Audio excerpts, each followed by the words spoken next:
संत मत धारा आपकी सेवा में प्रस्तुत।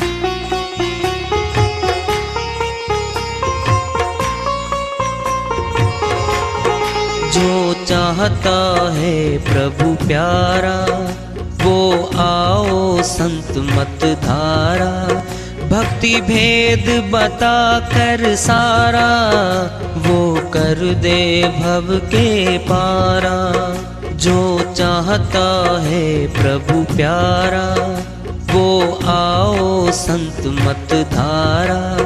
भक्ति भेद बता कर सारा वो कर दे भव के पारा। जो चाहता है प्रभु प्यारा।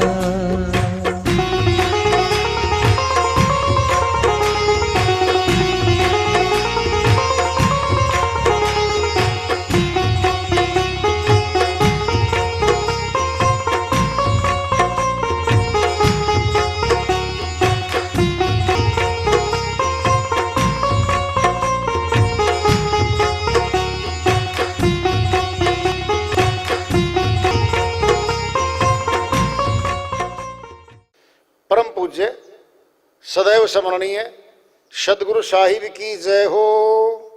सतनाम साहिब। आदरणीय सर्व संतों की जय हो। उपस्थित आदर के योग प्रभु प्रेमी एवं जिज्ञासु आत्माओं, हम सभी पूर्ण पिता परमात्मा सभी सृष्टियों के रचनहार कुल मालिक हम सबके जीवन का आधार उनकी महिमा को सुनने के लिए एकत्रित हैं। मेरी सभी से अर्ज है कि मैं कोई जगत गुरु नहीं, कोई महाराज नहीं, कोई महामंडलेश्वर नहीं। मैं केवल सभी संतों की चरणों की धूल हूँ और आपका भक्ति मार्ग में सहायक हूँ। मैं अपनी सीधी साधी टूटी फूटी भाषा में, संदुकड़ी भाषा में भक्ति भेद के गूढ़ रहस्यों को उजागर करने वाले विचार आपके समक्ष रख रहा हूँ। यदि अच्छे लगे अपनाएं, नहीं तो गैर जरूरी समझकर विसार दें। हाँ, सत्संग ही एकमात्र प्रभु प्राप्ति का विद्यालय है, विश्वविद्यालय है ये। और हम सभी सत्संग में आए हुए हैं। हम जिज्ञासु तभी तो आए हैं। हम पिछले सत्संगों से वार्ता करते चले आ रहे हैं कि चेतावनी से प्रभु प्राप्ति की ओर इस अध्याय को, इस वार्ता को आज फिर आगे बढ़ा रहे हैं। नितानंद इस देही का रत्ती भरोसा नहीं,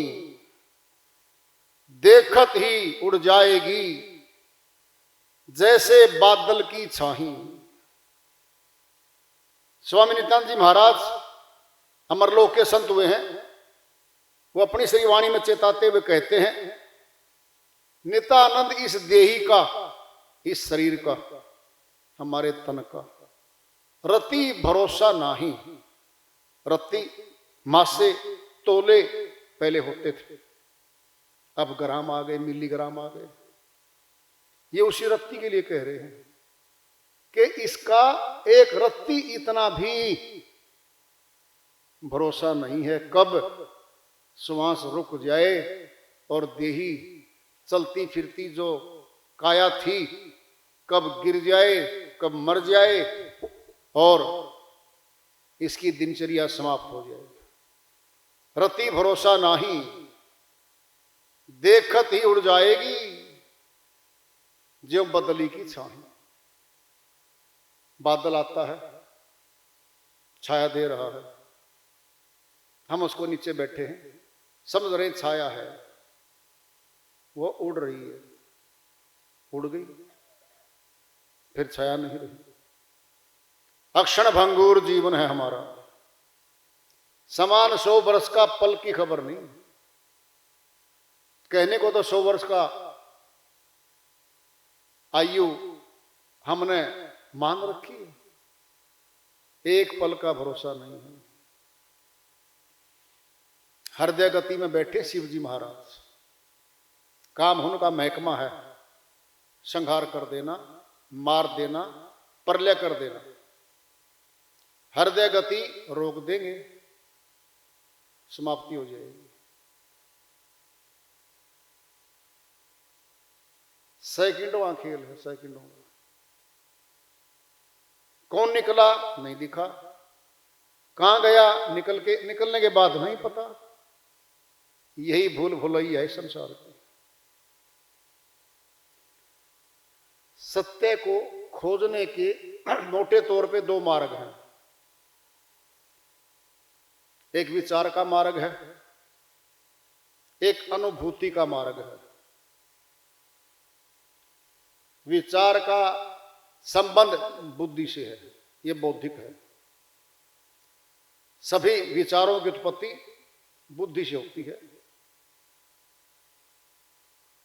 अनुभूति का संबंध आत्मा से है। विचार का मार्ग चक्रीय है, इसमें गति तो बहुत है परंतु गंतव्य नहीं मिलता। विचार स्थायी नहीं होते। एक मत है ये, इसी मत से, इसी विचार से नाना प्रकार के मतांतर आ गए,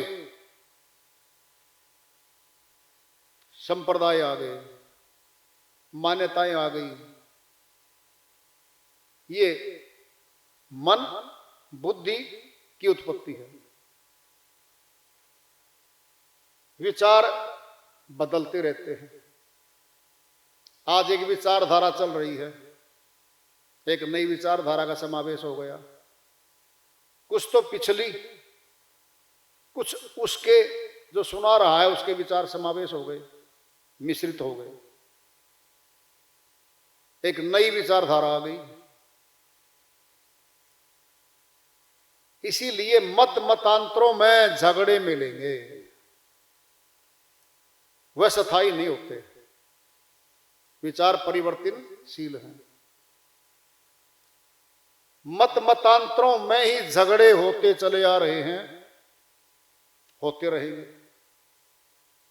अनुभूति आत्मा से उत्पत्ति है,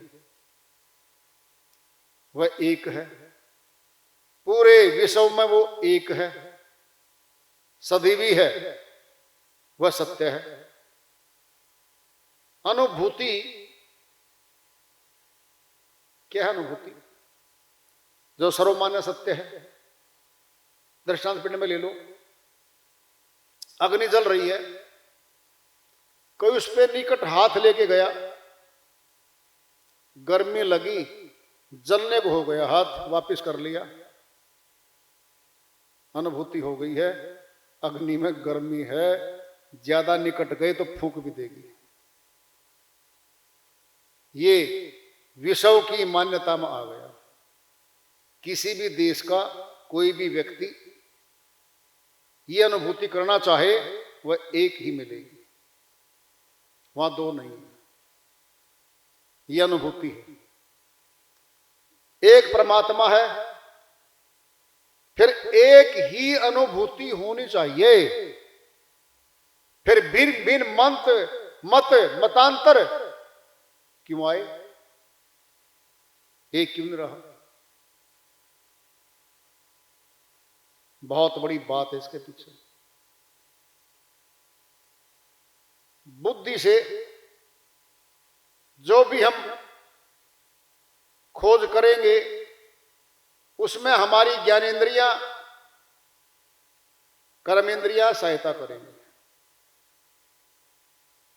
कोई भी विचार आएगा वह बुद्धि से उत्पन्न होकर आता है। बुद्धि गम्य है, वो आत्मा गम्य नहीं है। वो एक सीमा में बंधा होगा, कुछ क्षेत्र में उसकी मान्यता होगी, वही रस्म रिवाज बन जाएगी।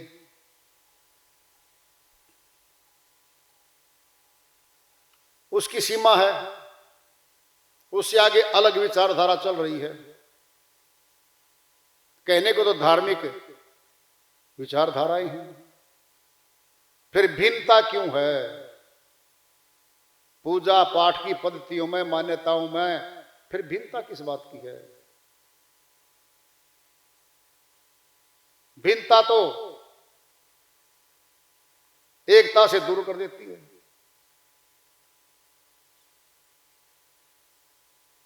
अनुभूति सत्य है, सदीवी है, प्राप्ति करवाती है। दृष्टांत पढ़ने में ले लो, विचारों के ऊहापोह में विद्वानों के द्वारा दिए गए विचारों को जब कोई पढ़ता है, अध्ययन करता है, उन्हीं में समा जाता है और अपना मत भी मिला लेता है। उसके मत के अनुकूल आ गया वो विचारधारा, उसको अच्छी लगेगी, उसकी सपोर्ट कर देगा, कहेगा ये सही है। विचारों की ऊहापोह में दुनिया भ्रमित हुई पड़ी है। दृष्टांत पढ़ने में ले लो, एक अंधा व्यक्ति है, उसको कहा जाए जी प्रकाश कैसा होता है,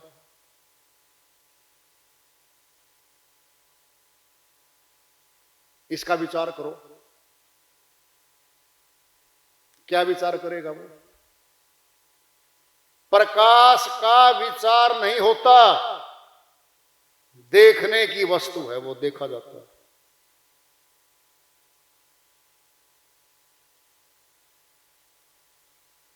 जो विचारों में पड़े रहते हैं वह अंधे की भांति कल्पना करते रहते हैं, कैसा होगा प्रकाश, वैसा होगा, ऐसा होगा, दिखता ही नहीं। अज्ञानी व्यक्ति भी ऐसे ही है, कल्पना का सहारा लेता है, विद्वानों का, दार्शनिकों का साहित्य पढ़ता है, उससे प्रभावित हो जाता है, उनके मार्ग पर चल पड़ता है, अनुभूति नहीं होगी। मन इसको वहीं सेट कर देगा।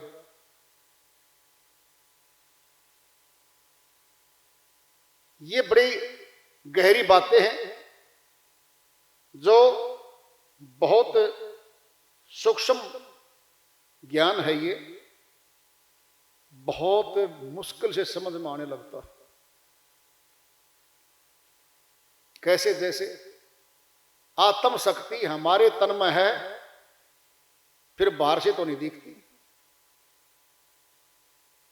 ये सभी मानते हैं कि आत्म शक्ति जब तक तन में बैठी है, हम जिंदा हैं, हाथ पैर काम कर रहे हैं, देख रहे हैं, सुन रहे हैं, ये सही है, सभी मानते हैं। लेकिन आत्मा दिखती तो नहीं है दूर से, बाहरी आंखों से। जब दिखती नहीं है तो ये कह दें कि आत्मा है ही नहीं, नहीं कह सकते, नहीं कह सकते। कहेंगे कि आत्मा तो है, दिखती नहीं है। देखी जाती है, बिल्कुल देखी जाती है। अगर देखी नहीं जाती होती तो श्री कृष्ण भगवान अध्याय 11 श्लोक 8 में श्री अर्जुन को समझाते कहते हैं, हे अर्जुन, जो बाहरी आंखों से देख रहा है ये तो मेरा नाशवान शरीर है, वर्दी है, जामा है, इसको तो मैं छोड़ दूंगा। मेरा अविनाशी रूप तीसरे नेत्र से देखेगा, थर्ड आई, थर्ड विजन, उसके द्वारा तू मेरे अविनाशी रूप के दर्शन कर सकेगा। नेत्र तीसरा दिया तो देखा परम प्रकाश, ज्योतिर्मय रूप, लाइट, दैवी प्रकाश देखा,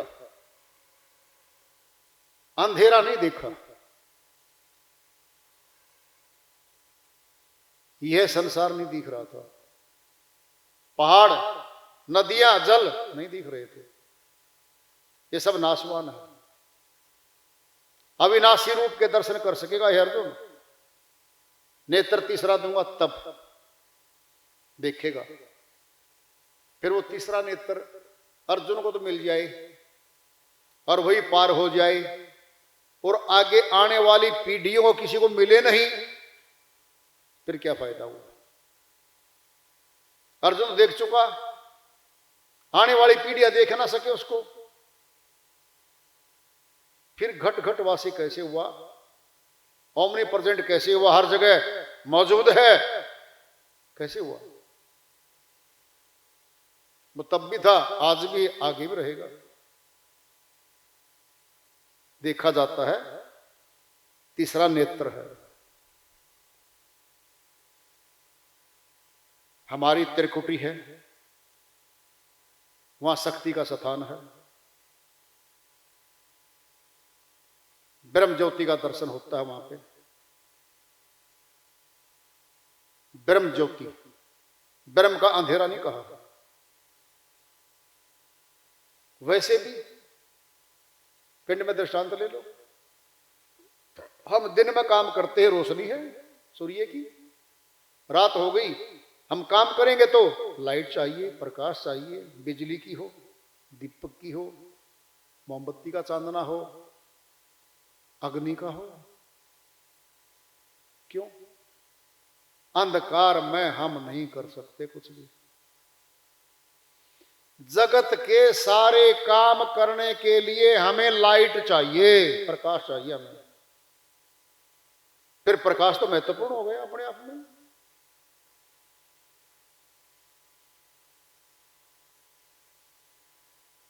इसी प्रकाश को ज्ञान भी कहा गया, अंधेरे को अज्ञान भी कहा गया।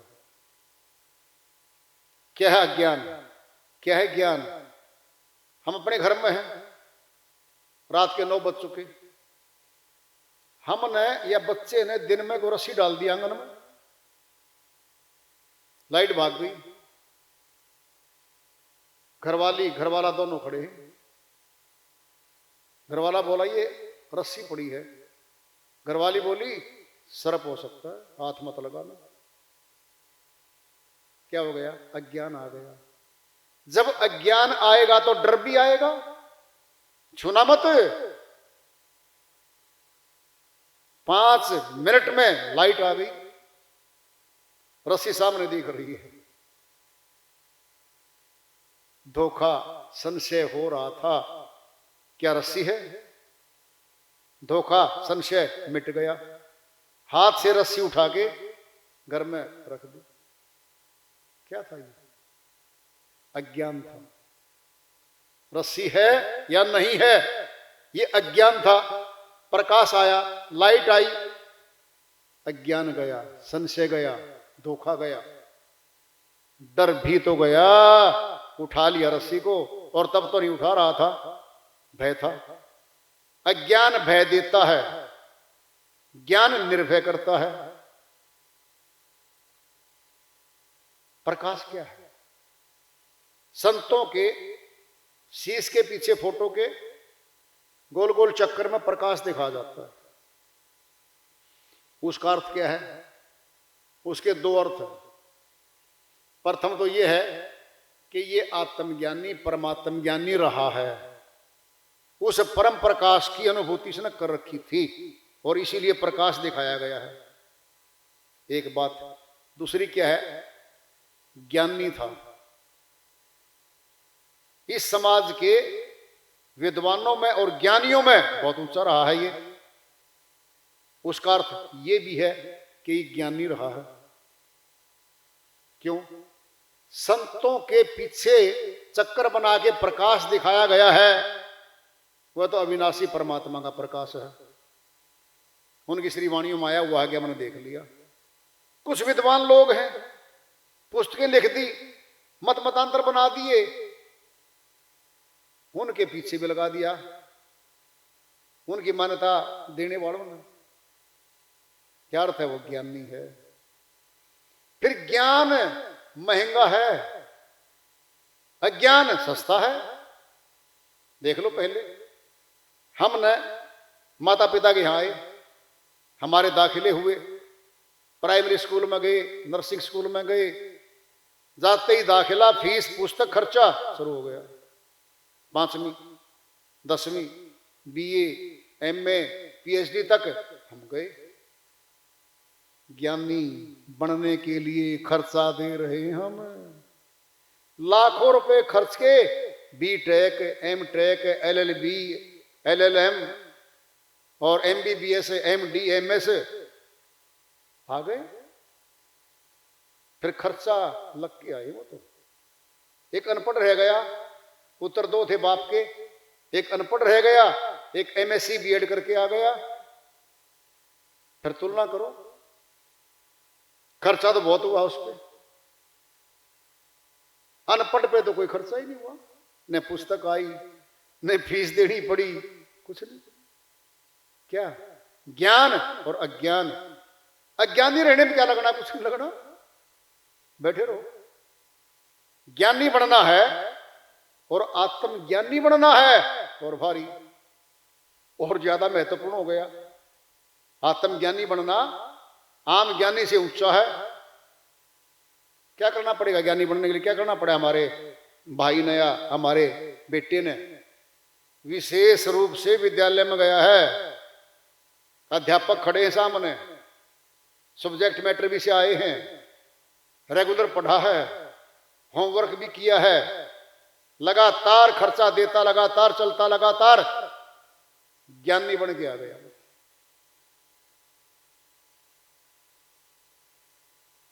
सत्संग भी एक स्कूल है, विद्यालय है, जहां गुरु पढ़ाता है, अध्यात्म विद्या है, आत्मज्ञान परमात्म ज्ञान की अनुभूति करवाई जाती है। इसमें भी रेगुलर आना पड़ेगा। बिना रेगुलर तो हम जगत के काम नहीं कर सकते। भोजन बनाती माता बहनें, सुबह हम उठते ही चाय पीते हैं, दूध पीते हैं, हमारे लिए तैयार होता है, नाश्ता करते हैं। अगर वो करनी ना करे तो नहीं मिलेगा। जगत का कोई भी कार्य है बिना किए होता नहीं है और बिना किए फल मिलता नहीं है। फिर ये तो आत्मा का कार्य है, ये भी बिना किए नहीं मिलेगा। इसको मनुष्य ने गैर जरूरी बना दिया। क्यों बना दिया? क्योंकि जगत में आत्मज्ञान परमात्म ज्ञान की कहीं जरूरत महसूस नहीं होती इसको। संसार का धन कमाने की, वस्तुएं जोड़ने की जरूरत महसूस होती है इसको। कमाता रहता है, मकानात, कोठियां, बंगले, जमीनें, पद, इनको ग्रहण करता रहता है और इन्हीं को आखिरी मान के उन्हीं में रच बस जाता है और परमात्मा को और आत्मा को भूल जाता है। कब याद आएगा? वृद्धावस्था आएगी या कोई महा बीमारी आएगी बड़ी, या कोई मौत होगी घर में बड़ी जवान की, हिल जाएगा ये, फिर हिलेगा। जी भगवान भी होता है क्या? तब खोजेगा। समय जा चुका होगा क्या? सुबह उठते ही जो कार्य करने लग गया, सूर्य उदय होते ही शाम तक पूरा कर लेगा। जिसने शुरुआत ही दोपहर बाद करी है 5 बजे, 1 घंटा 1.5 घंटे का सूर्य बाकी है, काम अधूरा छूटेगा। रात आ गई यानी मौत आ गई। जीवना क्या है? दोपहर बाद क्या है? वृद्धावस्था। ढल गया सूर्य, ढल गई जवानी। धीरे धीरे सारी इंद्रियां सिलपने लगेंगी, काम कम कर पाएंगे, रोगों से ग्रस्त हो जाएंगे और फिर कुछ पछतावे आएंगे। क्यों? काम बहुत कर दी हमने, अच्छा किया तो फल अच्छा मिल रहा है, कुछ बुरे भी किए हैं कि इसका ये गलत हुआ, ये दुख आ रहा है। ये सारा वृद्धावस्था में जाके याद आता मनुष्य। दिन में अगर चिराग जलाए तो क्या किया? सब कुछ लुटा के होश में आए तो क्या किया?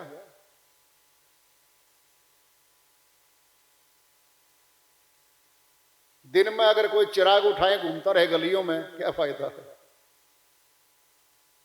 खर्च बेकार हो जाएगा। रात को जलाएं,